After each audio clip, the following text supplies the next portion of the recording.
Friends, हर रोज story का नया भाग देखने के लिए चैनल को सब्सक्राइब करके बेल आइकन को प्रेस कर लें ताकि नई आने वाली वीडियो की नोटिफिकेशन सबसे पहले आपको मिल सके। City hospital Delhi. मानसी का मन बहुत घबरा रहा था। कुछ बहुत बुरा होने की आशंका उसके मन में बहुत ही हावी हो रही थी। उसे समझ नहीं आ रहा है कि इस समय वो क्या करे और क्या नहीं। क्या जो हो रहा था वो सही था? अगर गलत था तो साहिल उसके साथ गलत कैसे होने दे सकता है? सब कुछ कितने अच्छे से चल रहा था। 1 साल से ज्यादा हो गया था दोनों की शादी को और दोनों ही साथ में खुश भी थे। अभी कुछ समय पहले ही तो उसने साहिल को इतनी बड़ी खुशखबरी दी थी जिसे सुनकर कुछ पल तो खुशी के मारे उसके पैर ही जमीन पर नहीं टिके। लेकिन अगले पल ही वो पता नहीं कौन से ख्यालों में गुम हो गया और उसे हॉस्पिटल ले आया, वो टेस्ट करवाने के लिए जिसके लिए उसकी आत्मा उसे धिक्कार रही थी। मानसी ने उसे इतना समझाया पर उसने उसकी एक ना सुनी बल्कि उसे अपनी कसम देकर चुप करा दिया। मानसी चुपचाप सिर पर हाथ रखे चेयर पर बैठी थी और साहिल इधर से उधर चहलकदमी कर रहा था।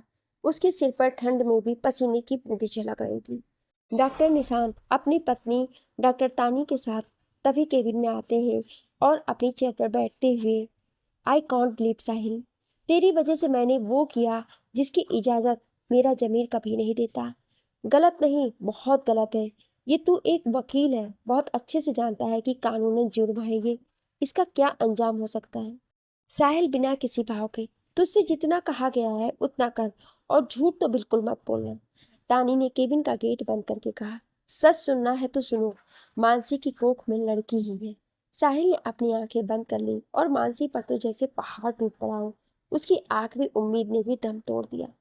तानी, तुझे क्या हो गया साहिल? तू कब से लड़का और लड़की में फर्क करने लगे? आज के समय में तुम पढ़े लिखे होने के बाद भी ऐसी सोच कैसे रख सकते हो? साहिल ने मानसी के पास आकर उसका हाथ पकड़ा और वहां से जाने के लिए मुड़ा और रुकते हुए कहा, हम कल एबॉर्शन के लिए आ जाएंगे।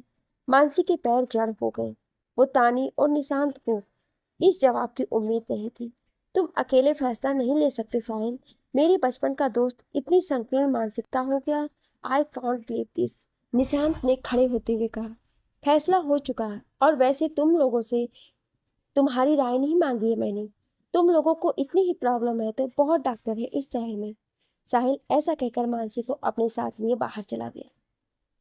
हमें इसे समझाना होगा तानी, पता नहीं क्या हो गया है इसे, सही गलत कुछ नहीं सूझ रहा है। निशांत ने कहा, तुम्हारा दोस्त पागल हो गया निशांत, पर मैं अपने दोस्त के साथ ऐसा कुछ भी नहीं होने दूंगी, चाहे मुझे पुलिस तक क्यों ना जाना पड़े।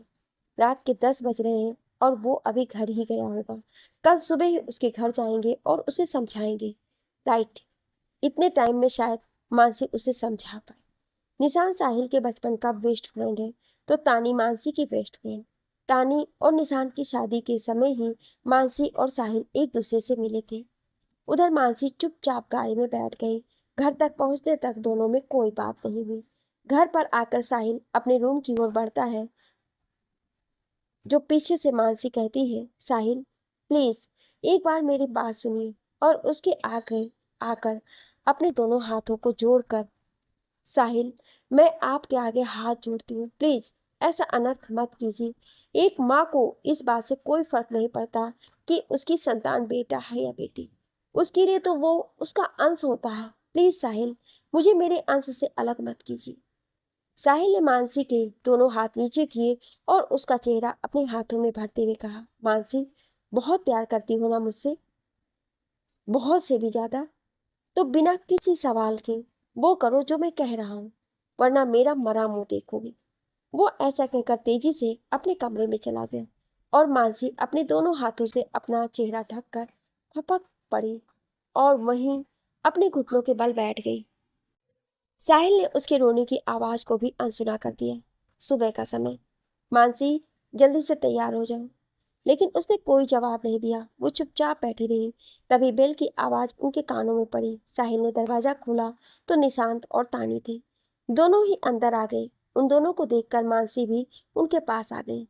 तुम दोनों यहाँ पर जिस मकसद से आए हो वो पूरा होने से रहा, लेकिन तुम लोग, मकसद तो हम तुम्हारा भी पूरा नहीं होने देंगे साहिल, तानी ने कहा।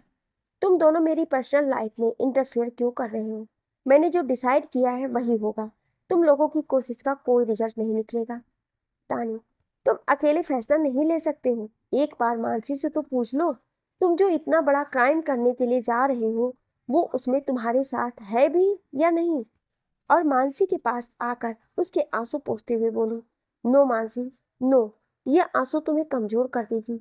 You have to be strong. चुप रहना बहुत आसान होता है और आवाज उठाना मुश्किल, और तुम इतनी आसान राह नहीं चुन सकती हो। एनफ तानी, बहुत हुआ, नाउ स्टॉप। मानसी, चलो यहाँ से। वो मानसी का हाथ पकड़कर वहां से जाने लगा, लेकिन मानसी आगे नहीं बढ़ी। रुकिए साहिल, मैं आपसे कोई सवाल नहीं करूंगी, पर आप बस मेरे एक सवाल का जवाब दे दीजिए। क्या कहना चाहती हो तुम? साहिल ने असमंजस से कहा। आप कुछ भी कहें या कोई कुछ भी कहे, आप और आपकी सोच कैसी है ये मुझसे बेहतर कोई जान नहीं सकता। और मेरे साहिल की ऐसी घटिया सोच हो ही नहीं सकती है। जो इंसान मेरी माँ की इतनी इज्जत करता हो, मेरी बहन को अपनी बहन से भी बढ़कर मानता हो, मुझे अपनी पलकों पर बैठा कर रखता हो, लड़कियों के हक के लिए लड़ता हो, उसे अपनी ही बेटी से इतनी नफरत कि उसे इस दुनिया में आने ही ना देना चाहता हो। नई बात कुछ जमी नहीं। साहिल अपनी नजरें नीचे कर लेता है और मानसी उसके कंधों पर हाथ रखते हुए, क्या चल रहा है आपके दिमाग में? मुझे सच बताइए। साहिल, ऐसा क्यों कर रहे हैं आप? वो कुछ नहीं बोलता, पर उसकी आंखें नम होने लगी थी।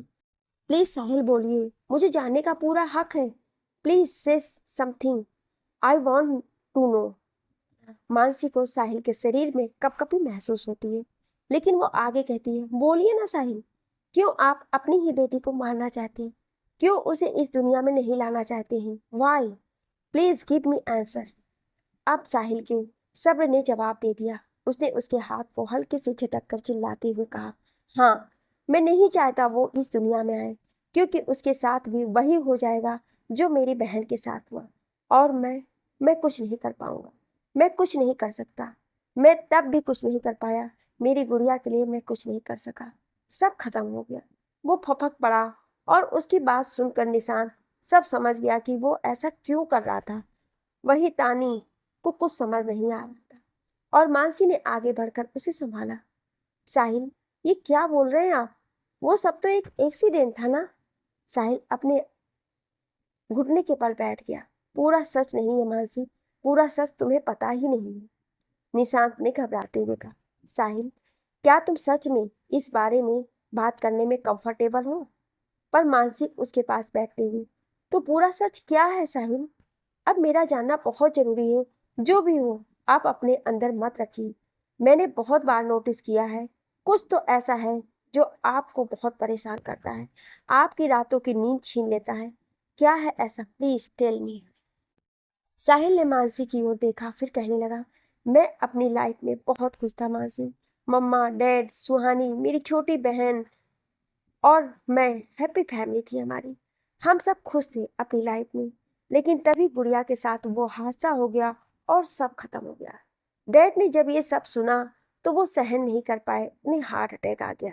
मैंने उसके खिलाफ पुलिस में कंप्लेंट की। उसे पुलिस ने गिरफ्तार कर लिया, लेकिन मंत्री का बेटा था, जैसे तो पूरी दुनिया ही उसे बचाने में लग गई। बहुत कोशिश की मैंने, पूरी जी जान लगा दी, लेकिन फिर भी उसे बचा लिया गया। मैं एक वकील होकर भी कुछ नहीं कर पाया, और उस दिन डैड भी नहीं बचे। और गुड़िया को जैसे ही डैड के बारे में पता चला तो उसने खुद को इन सब का जिम्मेदार मानकर सुसाइड कर लिया। अपने डैड को कंधा भी दिया, और उसी ही दिन अपनी बहन की अर्थी भी उठाई। जिस बहन की डोली उठानी थी, उसकी अर्थी उठाई मैंने अपने हाथों से, अपने इन्हीं हाथों से मानसी। उसके आंसू अब बेतहासा बहने लगे थे। मानसी ने उसे अपने गले से लगा लिया, लेकिन वो आगे कहने लगा, और पता है मानसी, उसके बाद क्या हुआ? मैं उन दोनों की चिता को अग्नि देकर आया, लेकिन जैसे ही घर पहुंचा तो मम्मा को सदमा बर्दाश्त नहीं हुआ। उनकी बेटी और उनके पति अब नहीं रहे, और उन्हीं के पास चली गई। उन दोनों की चिताएं ठीक से ठंडी भी नहीं हुई थी कि मैंने एक और चिता को अग्नि दे दी। मेरी मम्मा भी मुझे छोड़कर चली गई। मानसी, मैं कुछ भी नहीं कर सका। उस रेपिस्ट को सजा भी नहीं दिला पाया और मेरी गुड़िया को इंसाफ नहीं दिला पाया कानून से। मेरी गुड़िया के लिए कुछ नहीं कर सका मैं। निशांत और तानी भी इमोशनल होने लगे थे। साहिल का रोना अब बहुत बढ़ गया था। मानसी के बालों में भी आंसू की बूंदें जा रही थी। शांत हो जाइए साहिल, मानसी ने उसके आंसू पोंछते हुए कहा। लेकिन वो आगे कहता है, कानून ने उसके साथ इंसाफ नहीं किया तो क्या? मैंने इंसाफ किया।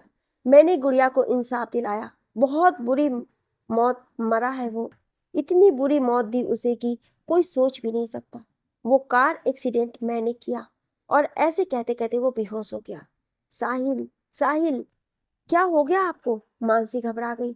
निशांत तानी उसके पास आकर उसे देखते हैं।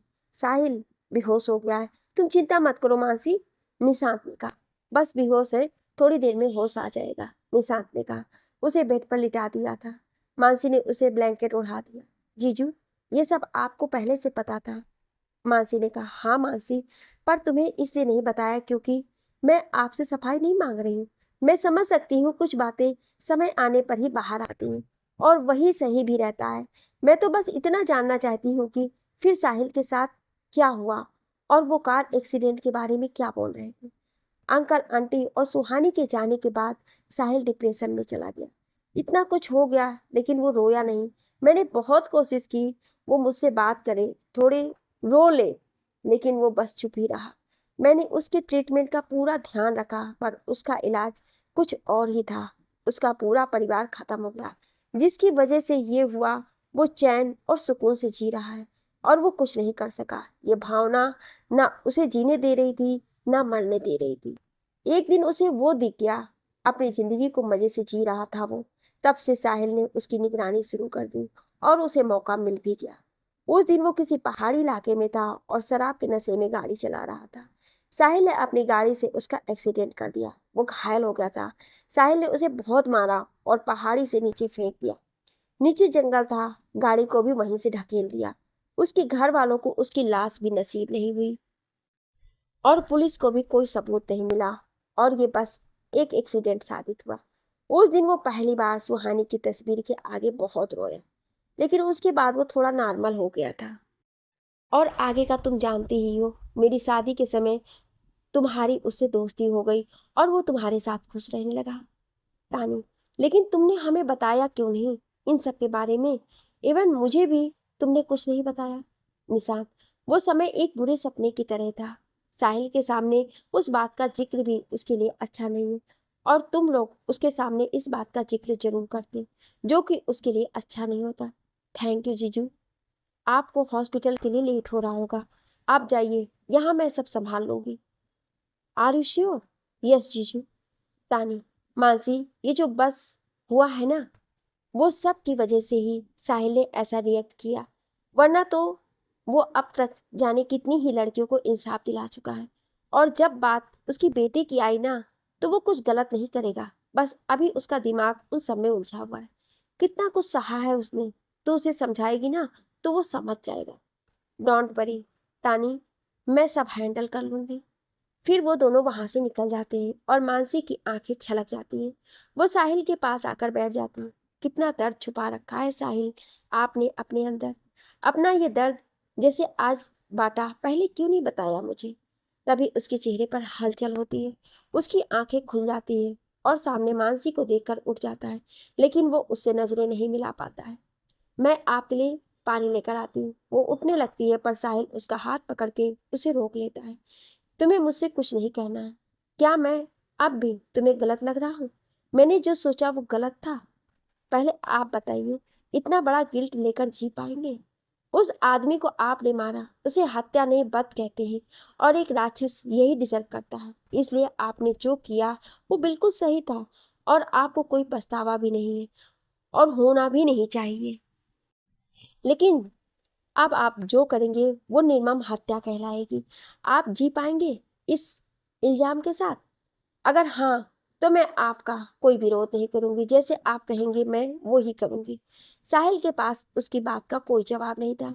उसकी आंखें नम हो गई। उसने मानसी को गले लगा लिया और कहा, आई एम सॉरी मानसी, मैं गलत हूँ। मानसी ने उससे अलग होते हुए कहा, आपके दिमाग में गलत सोच आई ही क्यों साहिल? क्या आप ये सोचते हैं कि जैसे पहले पूरी फैमिली खत्म हो गई थी, इस बार आपकी बेटी की वजह से वो खतरा आपको फिर से महसूस हो रहा है? आपके साथ जो भी हुआ उसका कसूरवार आप इनडायरेक्टली सुहानी दी को मानते हो। नो मानसी, मैंने कभी ऐसा नहीं सोचा और ना ही सोच सकता हूँ। मेरे दिमाग में बस ये था, मैं उसके लिए कुछ नहीं कर पाया तो मैं हर समय तो उसके साथ नहीं रह सकता ना। अगर फिर से ये सब हो गया तो मैं सह नहीं पाऊंगा। बस यही सोच तो गलत होती है। आप सब लोग बस यही सोचते हैं कि आपको आपकी बहन बेटी की रक्षा करनी है, उन्हें हर बुरी नज़र से प्रोटेक्ट करना है, पर आगे का क्यों नहीं सोच सकते हैं? आप हर समय उनकी परछाई बनकर नहीं रह सकते हैं। उनके रक्षक बनने से अच्छा है कि उन्हें खुद का रक्षक खुद बनाएं। उनकी मुश्किलों को हटाने से अच्छा है कि उन्हें खुद उनका सामना करना सिखाएं, ताकि उन्हें कदम कदम पर आपकी ज़रूरत ना हो, बल्कि अपना रास्ता वो खुद बनाएं। उन्हें इतना कमज़ोर ना बनाएं कि किसी की एक बुरी नज़र पर वो आपके पीछे छुप जाएं, बल्कि खुद ही उन नज़रों को मिटाने की ताकत रखें। तुम सही कह रही हो मानसी। काश मैं अपनी गुड़िया को इतना स्ट्रांग बनाता कि वो खुद अपनी रक्षा कर पाती, तो आज सब कुछ ठीक होता। लेकिन मैं अपनी बेटी को बिल्कुल भी कमज़ोर नहीं रहने दूंगा। उसे इतना स्ट्रांग बनाऊंगा कि उसे कभी किसी की सिक्योरिटी की ज़रूरत ना पड़े, वो अपनी भी रक्षा कर सके और ज़रूरत पड़ने पर औरों की भी। मुझे आपसे यही उम्मीद थी Sahil. Thank you so much Mansi. आज तुमने मुझसे बहुत बड़ा पाप होने से बचा लिया है। आई प्रॉमिस, मैं आगे से कभी तुम्हें शिकायत का मौका नहीं दूंगा। साहिल ने उसके गालों पर हाथ रखते हुए कहा, आई ट्रस्ट यू साहिल, पर आज के बाद आप कभी भी दुखी हो जाओ तो मुझसे कभी नहीं छिपाएंगे। थैंक यू मानसी, मेरी जिंदगी में आने के लिए। प्रॉमिस, आज के बाद कभी कुछ नहीं छिपाऊंगा। मानसी के चेहरे पे कभी ना खत्म होने वाली मुस्कान बिखर गई। जब भी किसी बहन बेटी माँ या पत्नी पर कोई मुसीबत आती है तो जरूरी नहीं उस वक्त उनके भाई पिता बेटा या पति उनके साथ हों और वो उस समय कुछ नहीं कर सकते हैं, लेकिन महिलाएं बहुत कुछ कर सकती हैं। अपनी रक्षा खुद से बेहतर कोई नहीं कर सकता, इसलिए इंसान को इतना ताकतवर तो होना ही चाहिए कि वो अपनी रक्षा खुद कर सके। आपको ये कहानी कैसी लगी हमें कमेंट करके ज़रूर बताएं और ऐसी ही कहानियाँ सुनने के लिए हमारे चैनल को सब्सक्राइब जरूर करें। Thank you.